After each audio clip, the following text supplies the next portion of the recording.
और सलाह में डूबी मईशत को एक और बड़ा झटका। IMF से डील भी नाकाम। आई आलमी रेटिंग एजेंसी मूडीज से पाकिस्तान की दर्जाबंदी मजीद कम कर दी है। B3 से CAA1 को कर दी है। पाकिस्तान 7 बार मूडीज की C रेटिंग में दोबारा आ गया है। मूडीज से जून में पाकिस्तान की रेटिंग मनफी की थी। PTI का शदीद रद्द-ए-अमल आ गया। शौकत तरीन ने ट्विटर पैगाम में लिखा कि यह IMF प्रोग्राम की तशदीद और डार साहब के घर आने के बावजूद हुआ। असद उमर ने कहा कि इस हफ्ते ज़र मुबादला के ज़खायर में मज़ीद $100 मिलियन से ज़्यादा की कमी हुई, जबकि हुकूमत शहरियों को गिरफ्तारियों और आंसू गैस फेंकने की धमकियाँ देने पर तवज्जो मरकूज़ कर रही है। और सलाह में डूबी मईशत को एक और बड़ा झटका। IMF से डील भी नाकाम।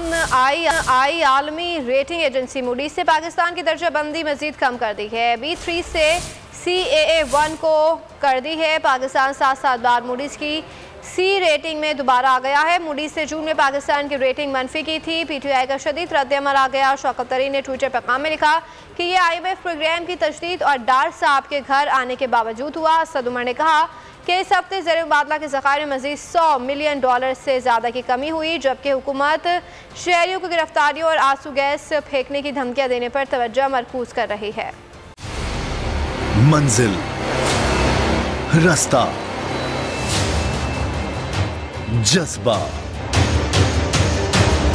भयानक सच्चाई से हटाए पर्दे और तोड़ डाली झूठ की बेड़ियां। सलाखों से डरना कैसा जब चट्टानों ने पाला हो। इमरान खान बोल के साथ जुम्मे से इतवार रात 10 बजे सिर्फ बोल न्यूज पर।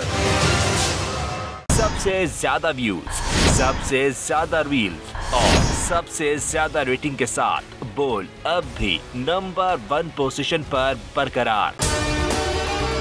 अगर आपको हमारी ये वीडियो पसंद आई है तो लाइक पर क्लिक कीजिए, सब्सक्राइब करें और बेल दबाएं ताकि कोई खबर रह न जाए।